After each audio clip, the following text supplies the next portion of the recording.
So guys, I just got to work, and yes, I have a job. I want to jump into the idea of suicide. Yesterday, Anthony Bourdain was found in France from apparent, I guess, apparent.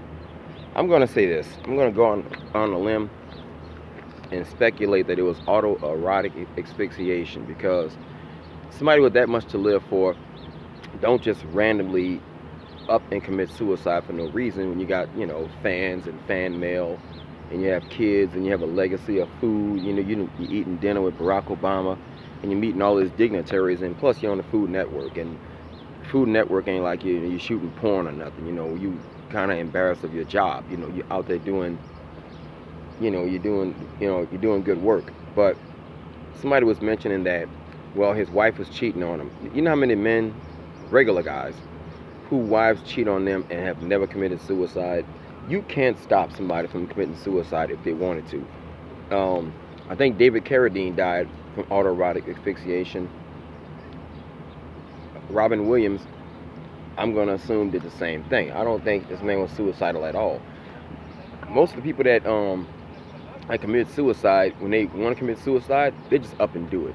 It's never ever, a cry for help like people think it is.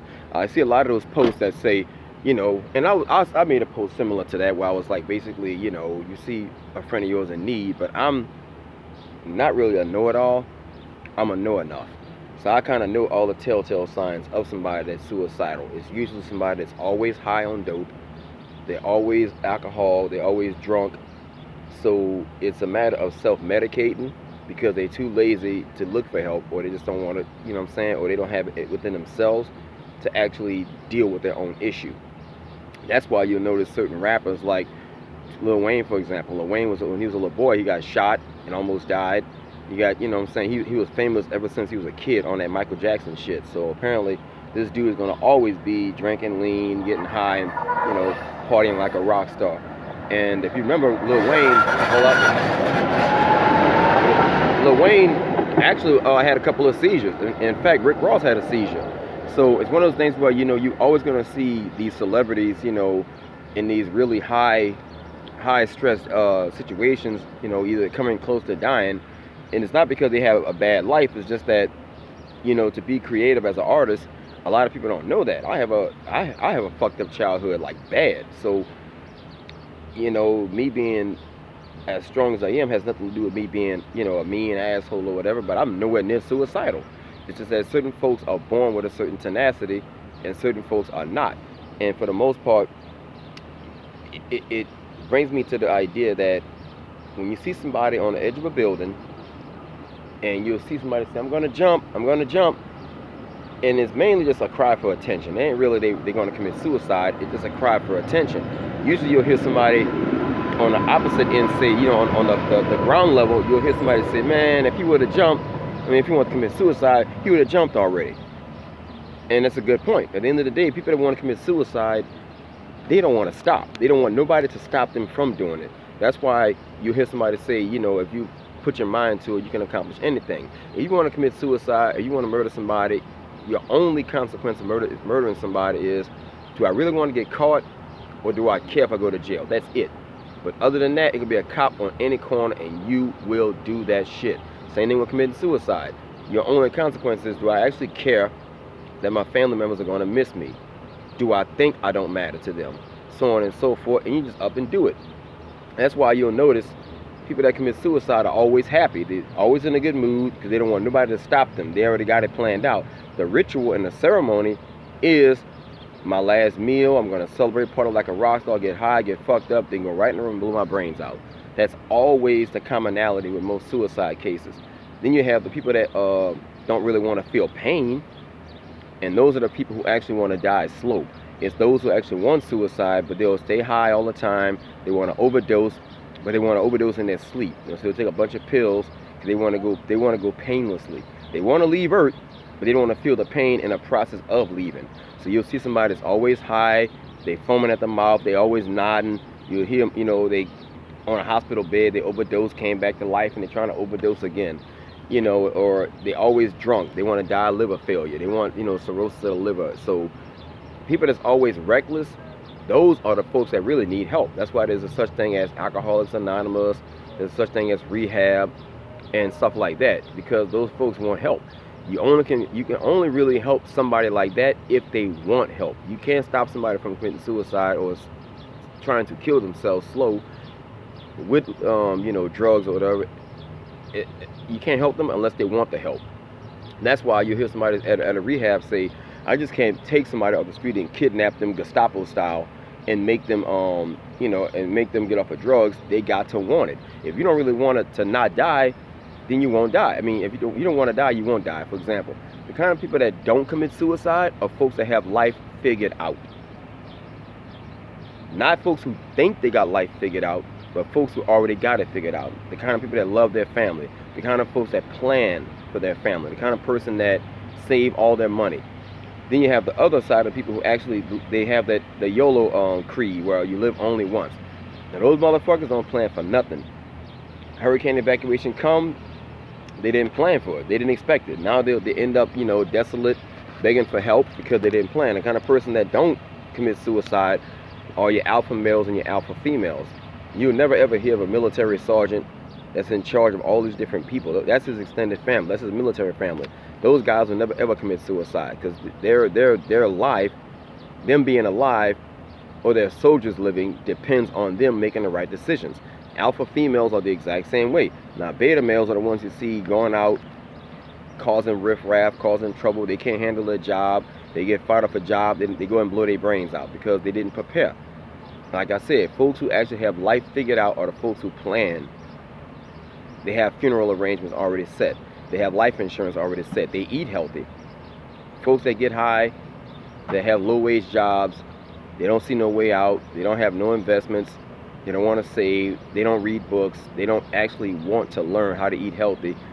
And then when they end up having some kind of disease, food poisoning or what have you, and they're getting sick, then they want everybody to feel sorry for them. And then when nobody feels sorry for them, they blame the world and go commit suicide about it. And it's a matter of people just want to blame suicide on something. At the end of the day, the reason why autoerotic asphyxiation is so popular with certain people is that if you die, that's called the unintentional suicide. Because if you do die that way, you can get insurance money for that. If you purposely commit suicide, the old, with the belt around your neck, then the insurance company won't pay you. But if it's an accident, wink wink, then you get the money because you didn't intend on dying, and the insurance company gotta pay you.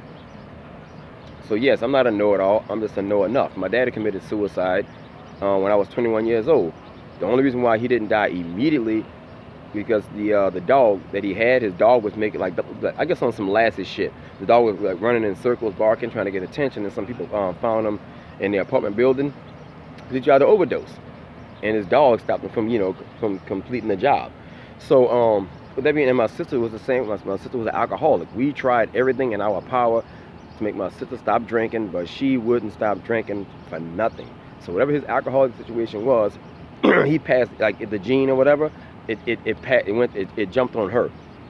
Now me, what saved me was I got my mama's tenacity. So like I said, I planned everything. My job, if y'all know me personally in the French Quarter, I leave every day at 3 o'clock. I got my whole life planned out. The only thing that's going to stop me is the man upstairs. That's it. That's the only variable in the equation. I can't, you can't calculate when you're the day you're going to die of natural causes. But as far as me, I got my whole life planned out. The only thing I haven't figured out so far is where the fuck I'm going if a hurricane comes. I ain't got my evacuation plan yet, but I have been stacking money, just in case, something happens, because it is hurricane season and I work outside. So that being the case, I'm gonna get off there and let y'all go. It's already at 9 minutes, but yeah, you can't stop somebody from suicide. If you got a friend of yours that's always pissy drunk, that's the person you got to talk to.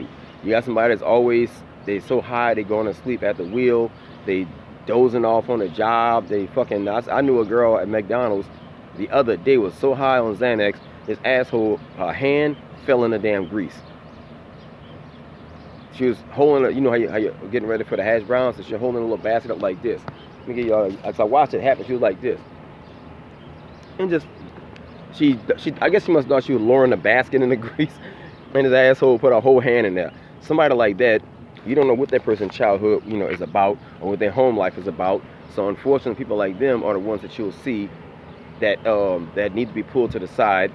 And the alpha female, like, because every group of girls got that one asshole girl that's got life figured out. She an asshole, but she have her shit together, and she's probably mad because she got to work all day long and see the loser friends have all the fun. But nevertheless, that the asshole person, you got to pull her on the side and say, look here, you fucking up. You got kids to look after. That's the person you got to talk to. But the person that's going to commit suicide, it's already figured out in their head. Now my friend Ben already had medicine, like I said earlier. Ben got medicine. So Ben already had a schizophrenic situation, and he was already taking medication for the voices he was hearing. So you couldn't talk him out of it because he had other voices in his head talking against you. If you was talking, you know what I'm saying, to him about getting on his medication, because they had already denied him medication, and he was already getting worse, because he wasn't taking it. But anyway, so his situation was, he spoke to us every day, but he already had his own demons and his own issues he was already dealing with. So, but he got better. Now he's back on his medication, and he's no more drinking, no more smoking. So it worked. He seemed to have a whole different appreciation for life. But a lot of people that are suicidal, they have intentional suicide, where those people will bring a BB gun in front of a police officer, or they'll have an unloaded weapon, and that's called the murder by suicide. It's murder by cop, where they want somebody to do it for them. They're too scared to do it, so they'll go in front of a police officer with a BB gun and point the BB gun at the cops, and they know the cop gonna shoot them anyway, so they'll do it that way. Or the kind of person who will start a fight in a bar, hoping that somebody will take some glass and kill them on the spot. So it's one of those situations where, I study suicide because I have to know what I'm talking about to talk about it. And you have the guy who purposely committed suicide, the football player. He had a concussion, and he shot himself in the chest on purpose to preserve his brain. He didn't blow his brains out, he blew his heart out. Or the guys who do the kamikazes. I think they're in Pearl Harbor. So, there's ritual suicide, like I said, with the samurais. They perform seppuku, how you pronounce that word, and they commit suicide. Not that they wasn't depressed. It was just a ritual culture. That ritual's in that culture. Anyway, guys, I'm about to get my ass out of here and go to work. Till next time, take care of yourself.